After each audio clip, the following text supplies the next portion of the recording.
Imagine un homme qui aime profondément et tendrement une femme, ou vice-versa, mais qu'il lui dise qu'il ne veut pas se marier avec elle pour X raisons. Tu trouves ça bizarre? En effet, le mariage est un acte qui prouve notre amour envers l'autre, notre engagement et notre profond et plutôt vif intérêt pour l'autre.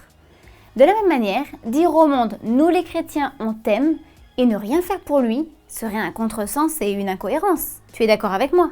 Vivre à côté des personnes pour qui nous prions et ne pas entrer en interaction avec eux, ce serait étrange. Personnellement, j'ai beaucoup de mal avec les personnes qui me disent « on vous aime, vous êtes géniaux », mais qui ne prennent pas 10 minutes pour s'asseoir avec moi et chercher à me connaître. Tu vois l'idée? Pareil, pour ressentir l'amour de mon mari au quotidien, il me faut plus que des mots. Il doit me le montrer par des actes, par des preuves d'amour. Et c'est réciproque, bien sûr. C'est donc dans cette dynamique que nous voulons nous inscrire.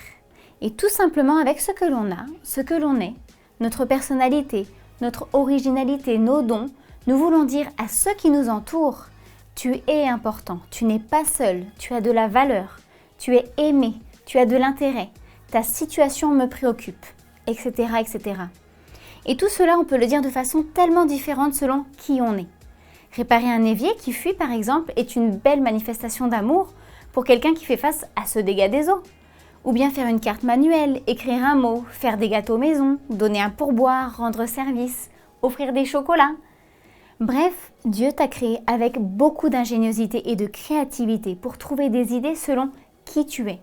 Ne cherche pas à rentrer dans un moule dicté par d'autres, mais réfléchis à ce qui est naturel pour toi, à ce que tu as déjà dans les mains. Peut-être pour commencer, tu pourrais identifier les niveaux d'amitié que tu as avec ton entourage, mettre des noms et réfléchir à des idées pour faire du bien à chacun, selon le niveau de connaissance que tu as avec eux. Pour t'aider, nous avons listé 5 niveaux de relations.